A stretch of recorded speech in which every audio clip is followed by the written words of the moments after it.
Jadi dari saya eh, akan saya mulai aja. Jadi sebelumnya itu sudah diberikan sebuah data-data yang kemudian akan saya gunakan kembali di sini sebenarnya. Nih, oke.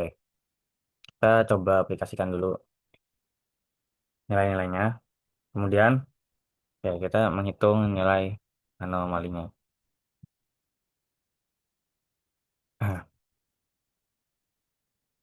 Jadi untuk nilainya itu, untuk menghitungnya itu eh, sesuai yang dirumus itu di pembilangnya itu ada A kali Z pangkat mu. Kita namakan di sini mu. Oke.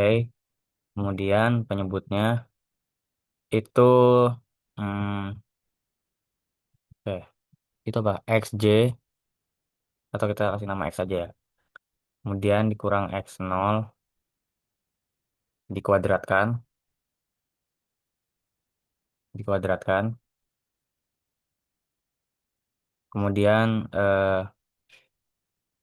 bentar, dikuadratkan kemudian ditambah dengan Z kuadrat.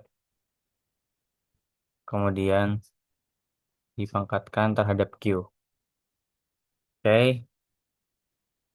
Nah, ini saya lupa menambahkan semua di sini.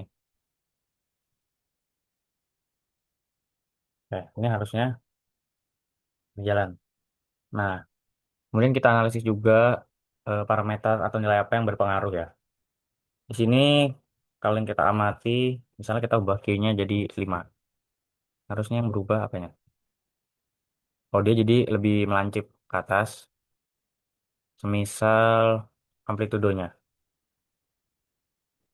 Kita kasih amplitudonya 100. Oh, terlalu jauh ya, 500. Nah, ini dia tidak sampai atas. Harusnya di sini yang berpengaruh itu kedalamannya. Nah, ya ini dia jadi lebih runcing. Kemudian kalau posisi horizontalnya 15. Misalnya. Nah, ini dia juga berpengaruh terhadap pembentukannya. Jadi sebenarnya sama saja nilainya. Sebelum sebelum pindah ke rumusnya kita akan menuliskan dulu dari parameter fisisnya apa aja. Hmm. Kita beri nama parameter fisis ya, geometris. Karena ini kita akan menggunakannya. Kemudian X-nya itu sama dengan min 100 dengan interval 5 sampai 100. Ini itu apa ya? Posisi yang diamati. Ini kita dalam bentuk kilometer misalnya.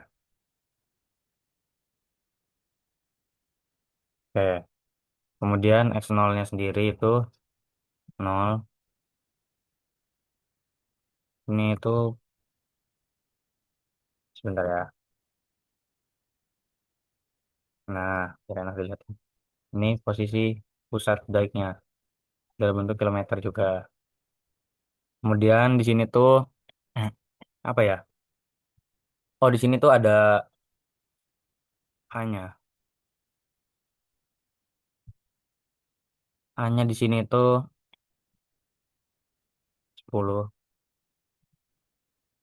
Karena sebenarnya nih A-nya ini nanti mempengaruhi panjang dari si daiknya itu sendiri. Kalau di rumus itu kan dia A-nya 2A. Berarti ini kita kasih namanya apa ya? Setengah panjang daik. KM juga. Kemudian setelahnya tuh ada H. H sini ketinggian dari permukaan sampai ke daik yang dicarinya. Itu 15. Dia bentuknya, kita kasih nama kayak kedalaman eh, pusat ya. Oke. Kemudian alpanya. Nah, ini alpha ini berpengaruh terhadap sudutnya. Kita kasih nama sudut kemiringan daik. Ini bentuknya dalam derajat. Kemudian konstantanya kita misalnya buatkan 100. Oke, ini kita nama konstanta skalasi. Ini nilainya harusnya mu. Kita nggak punya nilai ininya ya. Mu kali volt. Oke, kemudian saya ingin membuat apa ya, konversi ke radiannya. Karena tadi alfanya juga itu masih bentuknya eh, nilai rasional, yang belum menjadi alfa.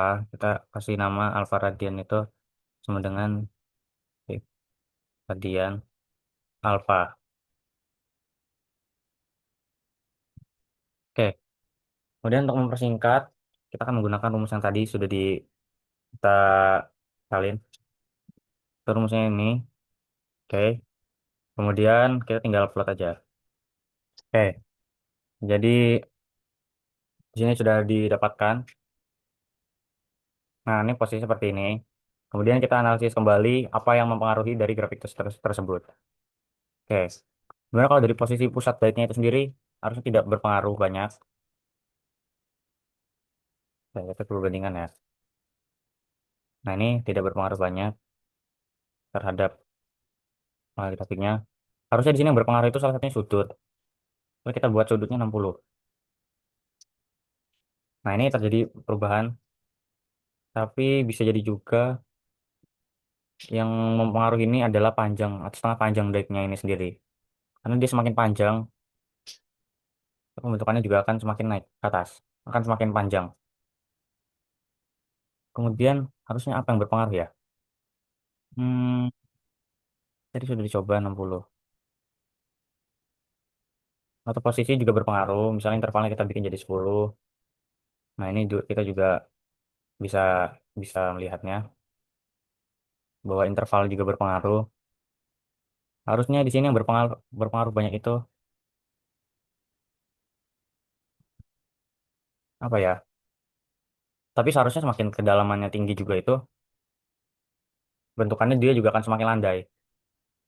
Jadi kita bisa mengasumsikan bahwa ada batas-batas tertentu untuk menentukan kedalaman pusatnya dike-nya itu sendiri.